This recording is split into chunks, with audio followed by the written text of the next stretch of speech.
ज़ावियर को इस बात की समझ आ चुकी है कि तानिया आखिर क्या चाहती थी, क्योंकि जैसे ही वो हैदर की बात करने की कोशिश करता है, तानिया उस बात को उल्टा कर देती है।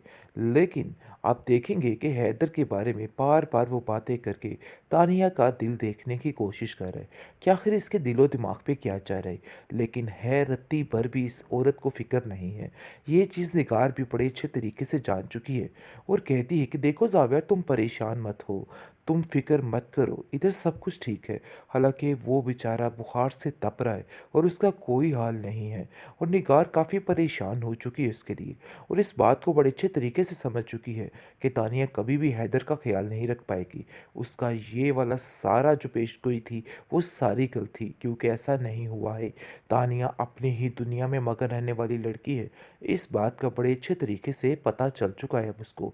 वो बार बार गजनफर को कहने की कोशिश कर रही है और कहती है कि तानिया ने एक दफ़ा भी हैदर की खबर नहीं ली है, उसके बारे में पूछा तक नहीं। मुझे तो समझ नहीं आ रही और मैं ज़ावियार को बताने से भी रही कि हैदर कितना बीमार हो गया उनके बगैर, लेकिन ये बात की समझ नहीं आ रही। लेकिन दूसरी तरफ बेचारी नायाब का पूरा हश्र हो चुका है। वो हैदर की याद में पागल हो रही है, बार बार अपने बेटे को याद किए जा रही है, लेकिन एक ही बात पर अटक चुकी है और बार बार ये चीज़ वो उसको बता रही है जुनैद को और कहती है कि देखो क्या माजरा बन रहा है। ये लोग मुझ पर तरह तरह के इल्ज़ामात लगा रहे हैं, लेकिन मुझे नहीं जानते हैं कि मैं क्या कह रही हूँ। जिस पर वो निगार को कॉल करता है और कहता है कि आप लोगों ने जो करना था नयाब के साथ सो कर दिया, लेकिन हैदर के साथ अगर कुछ बुरा हो गया तो इसकी ज़िम्मेदार सिर्फ़ और सिर्फ आप ही होगी। आप बार बार नयाब को अंदर लाकर सारा काम ख़राब कर रही हैं और दुश्मनी की हद तक इस कदर बुरी हो चुकी हैं कि आपको कुछ समझ नहीं आ रही कि आपने क्या करना है और क्या नहीं करना है।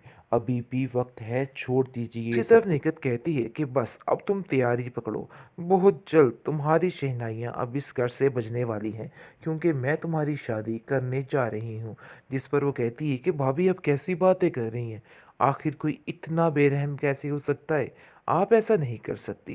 जिस पर उसको कहती है कि मैंने ये फैसला कर लिया है और तुम्हारे भाई साहब भी इस बात के लिए मान गए हैं, इसलिए तुम्हें परेशान होने की कोई भी ज़रूरत नहीं है।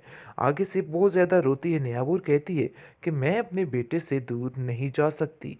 आप लोग जो प्लानिंग कर रहे हैं वो बिल्कुल आपकी नाकाम ही होकर रहेगी। वो सारी बात जुनैद से करती है और कहती है कि मैं बहुत ज़्यादा परेशान हूँ, क्योंकि मेरी भाभी तरह तरह के प्लानिंग कर रही है और न जाने क्या कुछ करने की कोशिश कर रही है।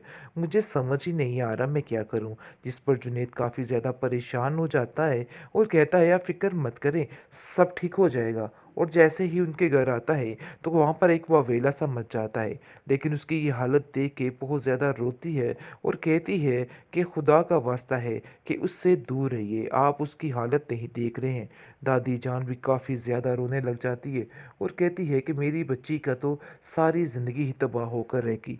आखिर ज़ावियार किस चीज़ का उससे बदला ले रहा है, क्यों आप लोगों ने उसके साथ ऐसा किया। जिस पर आप देखेंगे कि वो दादी को कहती है ने आप कि इसमें जुनैद भाई की कोई भी गलती नहीं, आप लोग उनको ब्लेम करना बंद कर दीजिए, क्योंकि आप लोग अगर ऐसे करेंगे तो मैं कभी भी आप लोगों से खुश नहीं होंगी।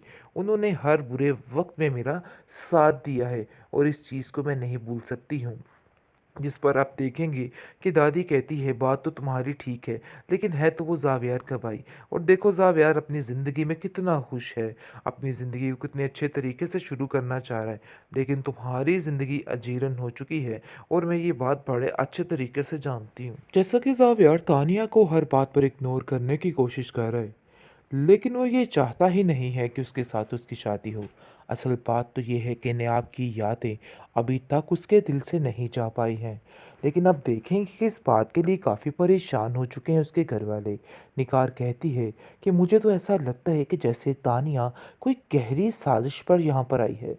वाकई में जुनैद की बातें हो सकता है सच होती, क्योंकि वाकई में आज मुझे पता चल रहा है कि वो एक सेल्फिश लड़की है और अपनी ज़ात के लिए कुछ भी कर सकती है।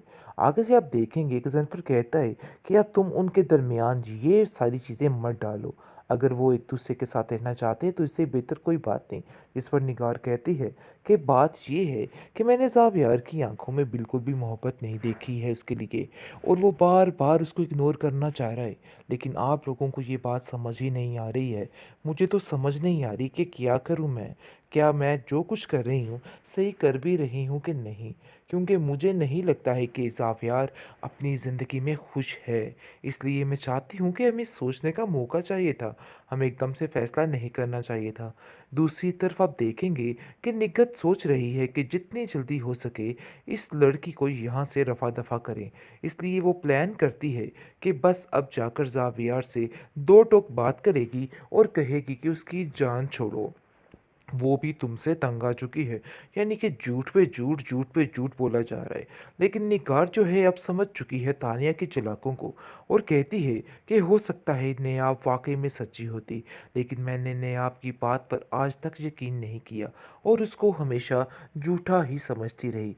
लेकिन आज अपने बेटे के चेहरे को देख के ऐसा लगता है कि उसके दिल में अभी भी हर चीज़ की कमी है। हर चीज़ होते हुए भी उसके पास कुछ भी नहीं है। ज़ावियार क्या कहते हैं अपनी ज़िंदगी में खुश नहीं है, ये बात उसको समझ आ चुकी है। दूसरी तरफ निकत कहती है कि बस अब तुम तैयारी पकड़ो, बहुत जल्द तुम्हारी शहनाइयाँ अब इस घर से बजने वाली हैं, क्योंकि मैं तुम्हारी शादी करने जा रही हूँ। जिस पर वो कहती है कि भाभी अब कैसी बातें कर रही हैं, आखिर कोई इतना बेरहम कैसे हो सकता है, आप ऐसा नहीं कर सकती। जिस पर उसको कहती है कि मैंने ये फैसला कर लिया है और तुम्हारे भाई साहब भी इस बात के लिए मान गए हैं, इसलिए तुम्हें परेशान होने की कोई भी ज़रूरत नहीं है। आगे से बहुत ज़्यादा रोती है नेहाबूर, कहती है कि मैं अपने बेटे से दूर नहीं जा सकती।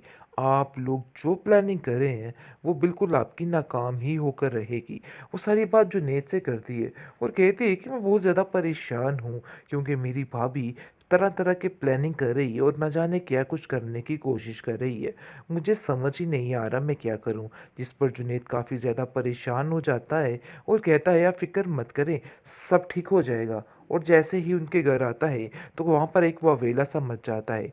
लेकिन उसकी ये हालत देख के बहुत ज़्यादा रोती है और कहती है कि खुदा का वास्ता है कि उससे दूर रहिए, आप उसकी हालत नहीं देख रहे हैं। दादी जान भी काफ़ी ज़्यादा रोने लग जाती है और कहती है कि मेरी बच्ची का तो सारी ज़िंदगी ही तबाह होकर रहेगी। आखिर ज़ावियार किस चीज़ का उससे बदला ले रहा है, क्यों आप लोगों ने उसके साथ ऐसा किया। जिस पर आप देखेंगे कि वो दादी को कहती है ने आप कि इसमें जुनैद भाई की कोई भी गलती नहीं, आप लोग उनको ब्लेम करना बंद कर दीजिए, क्योंकि आप लोग अगर ऐसे करेंगे तो मैं कभी भी आप लोगों से खुश नहीं होंगी।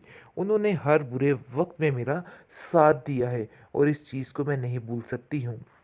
जिस पर आप देखेंगे कि दादी कहती है बात तो तुम्हारी ठीक है, लेकिन है तो वो ज़ावियार का भाई।